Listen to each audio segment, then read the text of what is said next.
यह कहानी है उस मिट्टी की जहां कोल समाज के परिवार 80 साल से अपने सपनों का घर बसा रहे हैं, जहां पीढ़ियां पली बढ़ी खेत खिले और बच्चों की किलकारियां गुजी, लेकिन आज उसी ज़मीन पर संकट मंडरा रहा है। जनवरी 2024 में आदेश हुआ कि ग्राम पंचायत सेकेंड नवगई की शासकीय भूमि को वन विभाग को सौंप दिया जाए।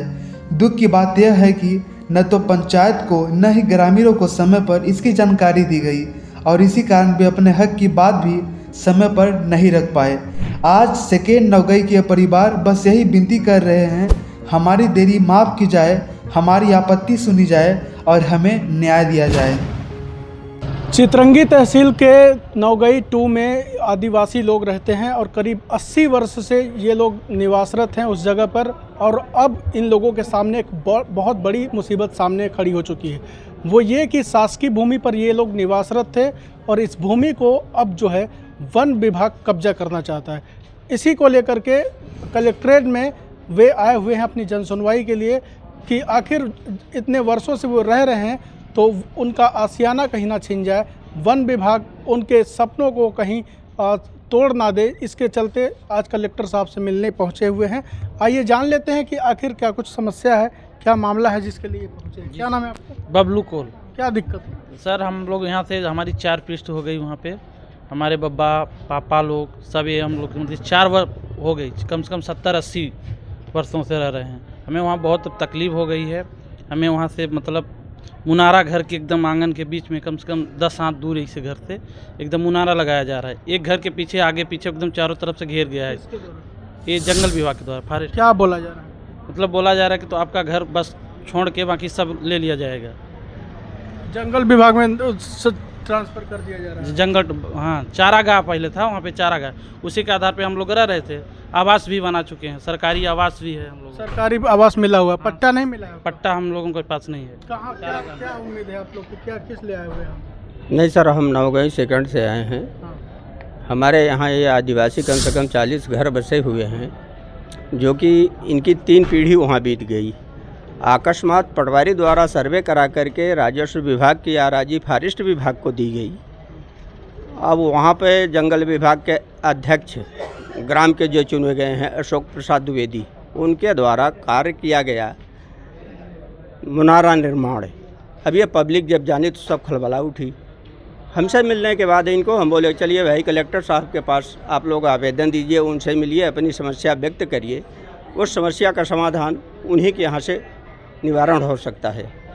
ठीक, आइए इधर पे। क्या समस्या है, क्या कुछ कहा जा रहा है कलेक्टर के पास? जी, कलेक्टर साहब के पास गए थे तो उन्होंने आश्वासन दिया है कि ये अपना जनजाति मुद्दा है, जनजाति विषय है, तो इसमें हम उस पर कार्यवाही करेंगे। उन्होंने बोला है कि जा कर के अपने एसडीओ फॉरेस्ट से मिल करके और उन्हें ये ज्ञापन सौंपने के लिए बोला है। उन्होंने साइन करके दिया है इसको। देखिए, मुद्दा वो नहीं है, मुद्दा ये है कि हमारी जो आदिवासी जनजाति है, आज़ादी के 80 साल बाद भी ये यहाँ पे ये विकास का इशू लेके नहीं आए हैं, ये अपने अस्तित्व का इशू लेके आए हैं। कहीं ना कहीं मध्य प्रदेश सरकार को ये सोचना होगा, आप इन्हें आवास दे रहे हैं लेकिन ज़मीन नहीं दे रहे तो कहाँ बनाएंगे? ये आज भी आप, अगर हम लोग विकास के लिए आवाज़, शासन ने कई योजनाएं लागू की है कि इनको स्थायी पट्टा कर दिया जाएगा, कुछ मिला है इन लोग? कभी आपके सामने है। हम अगर हम आपको बोलते तो आप मेरा भरोसा मत कीजिए, हमारे सामने है। ये अगर गिना जाए तो 40 घर है, लेकिन बात यहाँ पे 300 लोगों की हो रही है। सिर्फ घर गिनेंगे तो 40 घर है, लेकिन बात 300 घर के जीविका की है। जहाँ इनके छोटे छोटे बच्चे खेले कूदे हैं, वहाँ पर आप इनको बैरिकेडिंग लगा करके इनको निकलने से मना कर देंगे। आगे चल के बाहर जो है वो अंदर नहीं आ सकता है। सिर्फ पेड़ लगाने के लिए फॉरेस्ट विभाग आदिवासी जनजाति को ये नहीं बता सकता है कि पेड़ पौधे की अहमियत क्या होती है। इन्हें फॉरेस्ट विभाग हमारा 70-80 साल से एक्टिव होगा, ये हज़ारों सालों से एक्टिव हैं। ये जंगलों के बीच पले बड़े हैं और जंगलों से बहुत पर्यावरण से प्यार करते हैं। आज इनके अस्तित्व में बनाई, जिसकी वजह से इन्होंने, अब सोचिए इतनी गरीब परिवार से बिलोंग करते हैं ये लोग, कि कल इन्होंने अपने घर में जो डोरी, महुआ, सीजनल सामान जो इकट्ठा करके रखते हैं उसको बेच करके आज इन्होंने गाड़ी बुक करी और यहाँ तक ले करके आए हैं। अगर यही विज्ञापन हम आज जो हमको आश्वासन दिया गया है, कल जा करके हम वहाँ पे जमा करेंगे और इस पर कोई कार्यवाही नहीं होगी, इनके पास तो कुछ भी नहीं बचेगा। ये ना तो फॉरेस्ट विभाग से लड़ सकते हैं, क्योंकि इनके बच्चों को अगर पुलिस वाले पकड़ के जेल में डाल देंगे, कौन देखने जाएगा? इनके पास खाने को 2 टाइम के लिए सोचना पड़ता है इनको, या बच्चों की जमानत करवाने के लिए फ्री रहेंगे। तो ये देखिए बहुत दुखद विषय है कि जिस क्षेत्र से हम लोग आते हैं वहाँ पे आदिवासी विधायक क्या भी हमें हमारी माननीय राधा सिंह जी राज्य मंत्री भी हैं वो, ठीक है, और उसके बावजूद भी अगर ऐसे मुद्दे आते हैं तो ये कहीं ना कहीं बहुत अंदर से तकलीफ दे।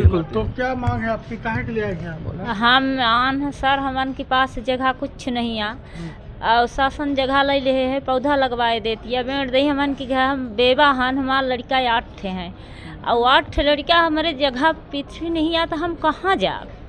आज 3 पीढ़ी 4 पीढ़ी बीती गए तो हम कहाँ जा? बेड़ दही पौधा लगा दीन, पछीत अगीत मुनारा लगा दीन, तो कहाँ इतने इतने लड़का लेके जाब?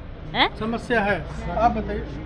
का कहते हैं हो पौधा लगा दे तो हम कहाँ जाएंगे? अगल बगल में पौधा लगा दी, अगल बगल में वहाँ मुनारा लगा दी, सटा के अच्छे क्या बोल सर हम यही चाहेंगे कि हमारे गांव के बीच में ये ना हो। बहुत सी हमारे गांव में ज़मीनें हैं, अहरी पहरी है, वहाँ पे वो कर दिया जाए। तो सिर्फ पेड़ लगाने के लिए में उपाय जी किए जा सर, रहे हैं। गांव के बीच में अगर हो गया तो हम लोगों का जो गौ माता हैं उनका आना जाना, छेरी बकरियां हैं, उनका आवागमन सब बंद हो जाएगा, हम लोगों का सब बंद हो जाएगा। सर हम लोग कहाँ जाएंगे? क्या बोले, आश्वासन क्या मिला कलेक्टर साहब? कलेक्टर साहब बोले, अभी मिले थे साहब तो बोले कि वो कुछ बोले हैं कभी जाना कुछ कागज वागज देने के लिए, उसके बारे में जातिवादी के बारे में जातिवादी बोले हैं, कुछ करते हैं। ठीक, बताइए। जी मैं सोनू द्विवेदी, मैं नौगई से आया हूँ, नौगई सेकंड से, जो कि ये हमारे भाई और ये तमाम लोग आए हैं। इनकी समस्या है कि भाई इनकी ज़मीन राजस्व की ज़मीन थी चारागाह चरनोई, उनको 2022 या 23 से जंगल विभाग में किसी कारणवश ट्रांसफ़र कर दिया गया। तो हम चाहते हैं कि इनका निराकरण हो।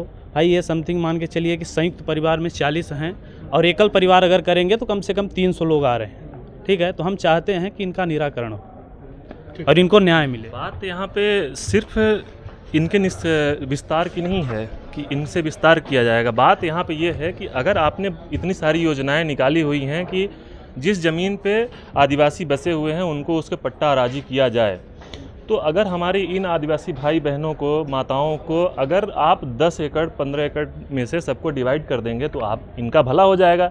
आपके लिए छोटा सा पहल होगा लेकिन इनके आने वाली पीढ़ियों पर पूरे निर्भर करेगा। तो हमारे सरकार से ये निवेदन है कि इन गरीबों का भी सुना जाए। जरूरी नहीं है कि वायरल होने के बाद भी एक्शन लिया जाए। धन्यवाद। बिल्कुल, तो कर्तव्य यही है कि हमें समय रहते ही इस पर निराकरण कर लेना चाहिए, क्योंकि आदिवासियों के नाम से आप देखते हैं कि किस तरीके से तरह तरह की सरकार योजनाएं चला रही हैं, और जब इतने वर्षों से यहाँ पर रह रहे हैं, 80 वर्षों से बता रहे हैं, तो अभी तक इनके लिए उचित समाधान क्यों नहीं किया गया? तमाम योजनाएं सरकार की है, तमाम जगहों पर जाकर के योजनाओं को प्रचारित किया जाता है, लेकिन धरातल पर क्या स्थिति है वो आपके सामने है कि किस तरीके से राजस्व की ज़मीन पर जो शासकीय भूमि थी, सरकार ने, प्रशासन ने उनको बल्कि घर बना करके भी उन्हें दिया हुआ है, लेकिन कोई इनका रजिस्ट्री स्थायी रूप से नहीं है। आज वो ज़मीन जंगल विभाग के तरफ जा रहा है तो वो दुखी होकर के यहाँ आ रहे हैं। आश्वासन मिला है कि वहाँ पर जा कर के गोरबी में एसडीओ से मिले और वहाँ से निराकरण किया जा सकता है, लेकिन सवाल यही है कि क्या इतने वर्षों तक सरकार और सिस्टम सो रहा था, जबकि खुद राज्य मंत्री राधा सिंह और चितरंगी की इन्हीं क्षेत्र की हैं वो, इसके बाद भी ये स्थिति है। कैमरा पर्सन अनिल के साथ अतुल दुबे, न्यूज़ सिंगरौली।